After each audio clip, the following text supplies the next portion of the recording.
और नाज़रीन ब्रेक के बाद हम बात करेंगे पाकिस्तान की बदलती सूरत हाल and how the world is looking at the situation unfolding in Pakistan. Will the trends from the past years continue, and with a minority upcoming government that is already facing a credibility crisis, will it be easy for them to fix the problems faced by Pakistan at the moment? We're joined by South Asia Institute's director at Wilson Center, Michael Kugelman. Greetings, Michael. Thank you for joining us. Thank you. Very nice to be here with you. Thank you for your time. Michael, starting with the famous Karl Marx quote, you wrote in your February 7th essay, and I quote, years from now, Pakistan's 2024 election, which were supposedly held on last Thursday, will be looked back on as a grim reminder that history can be both tragedy and farce at the same time. So which part in your assessment is more fatal, the tragedy one or the farce one?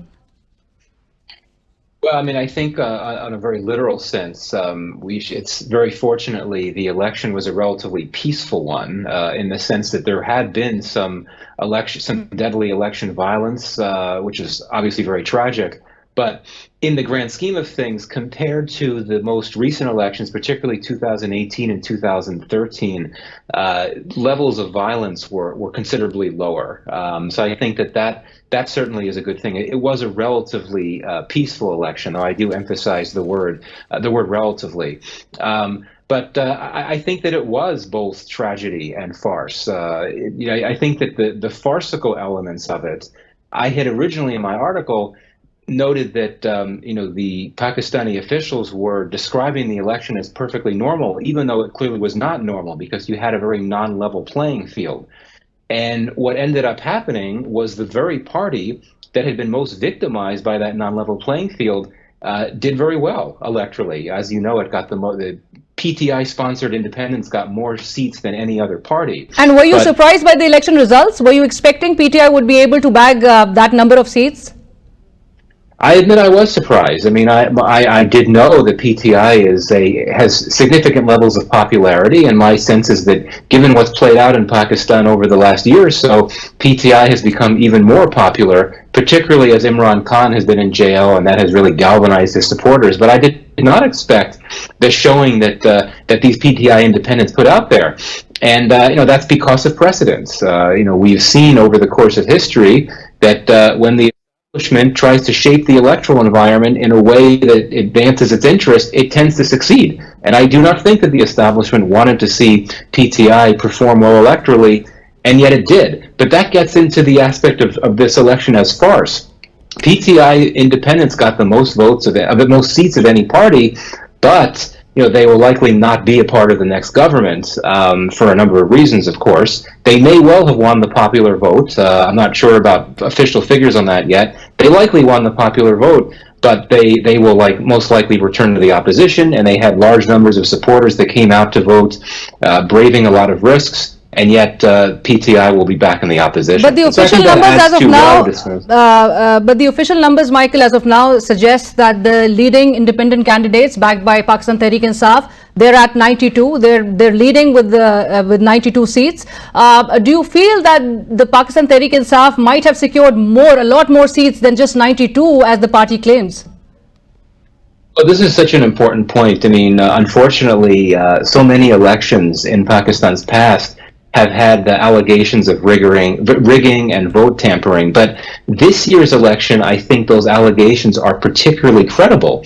And that is because, as you know, and I think this is so important for a global audience to understand, you actually had primary sources. You had official election documents that have been published that appear to show that the results tabulated at many polling stations were contradicted by the official results that came out later, particularly at polling stations where PTI-sponsored candidates were seen to be leading earlier on, only to be declared as losers. So yes, I do think there's a strong chance that the number of PTI-sponsored independent winners should be higher than the official figures suggest. I don't know about the 180 that many supporters of PTI have been saying, but I think those numbers should be higher.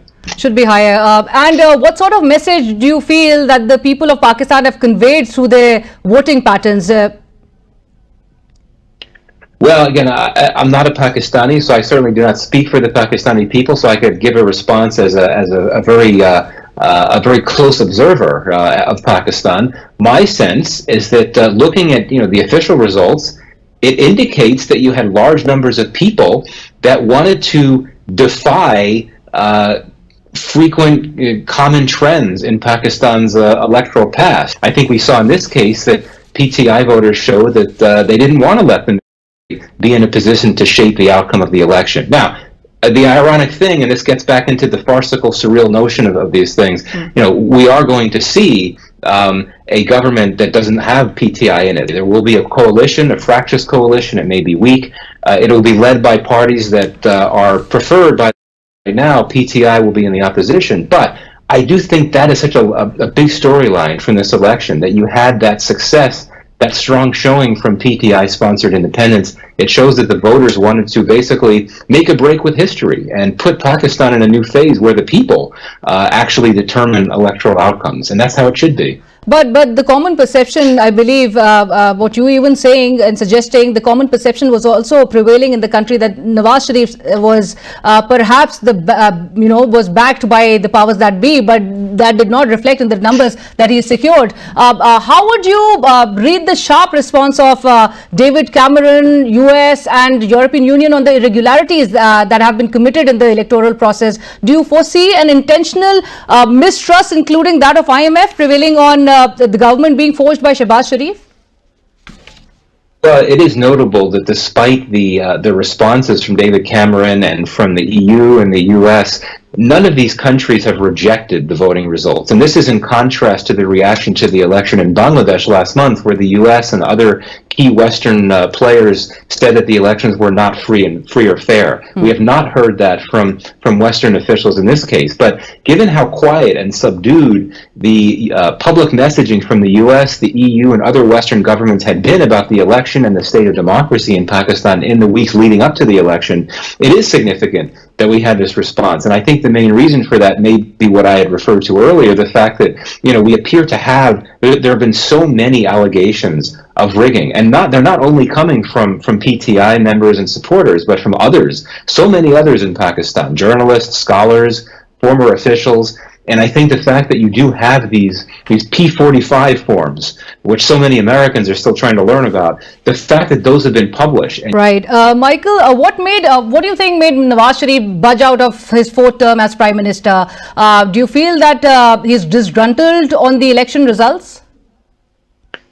Well, that's a good question. I mean, it could be that, he saw the results and he saw that he and his party did not perform as well as they had hoped to, particularly in Punjab, which of course is the big bastion for his party. It might have also been a recognition of wanting to see his party be in power for a long time, for the full term, and his relationship with the army.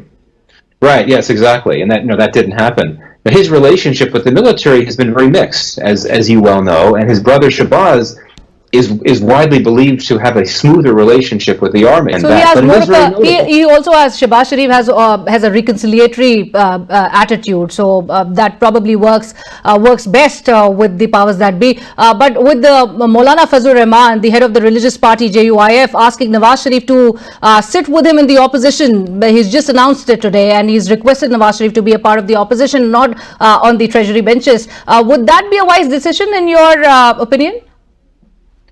Well, no, I don't think so. I think that would only lead to more cleavages and complications in what is already a very muddled political situation. And, I view, again, as an outside observer of Pakistan, I view Mullah Fazlur Rahman as a quintessential political chameleon, in the sense that he aligns himself with different parties depending on how the wind is blowing, so to speak. So it was striking to me that this new coalition will likely be comprised of many of the characters that were in the previous PDM government, but he's missing. And I think that is notable, but I think that's just a reflection of his own political intentions and inclinations more than anything else. Right. Michael, how India as a neighbor would be looking at the unfolding situation in Pakistan, considering the hostile behavior of the Indian Prime Minister, Mr. Modi, and with him going for elections sometime around April and May this year? Well, I think that Indians know that Nawaz Sharif has been historically more inclined to favor the idea of outreach to India, more so than other leaders of his party, including Shehbaz Sharif. But I don't think, honestly, I don't think that New Delhi is that interested in trying to make its relationship with Pakistan work better. As I think you noted, India itself has an election, and Pakistan bashing tends to be very popular on the campaign trail in India.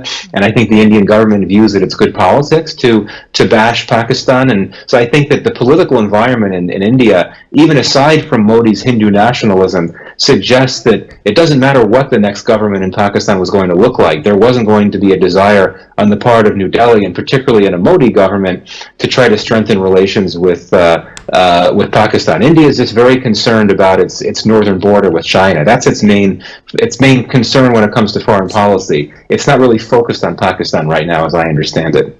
Right. And speaking of TTP, with TTP and ISKP threatening the law and order situation in Pakistan and the kind of situation that is developing in Pakistan, do you feel that some of the trends post 2021 would continue here in the country? Well, I mean, when it comes to security policy and relations with Afghanistan, this is really the ambit of the military. This is going to be a government, a coalition that is large, will have a lot of parties that don't get along. They're not going to have a strong mandate from the public, given how well PTI candidates did. So I think it may be difficult for this government to have a lot of maneuver room to take some of the strong steps that may be needed to address these difficult problems, whether you're talking about economic stress or whether you're talking about the upsurge in terrorism. And indeed, we have seen that Pakistan has been unable to address this threat of growing terrorism. And I'm not sure this next government will have the space to really come up with outside-the-box solutions. Thank you so much, Michael Kugelman, for joining us on the show.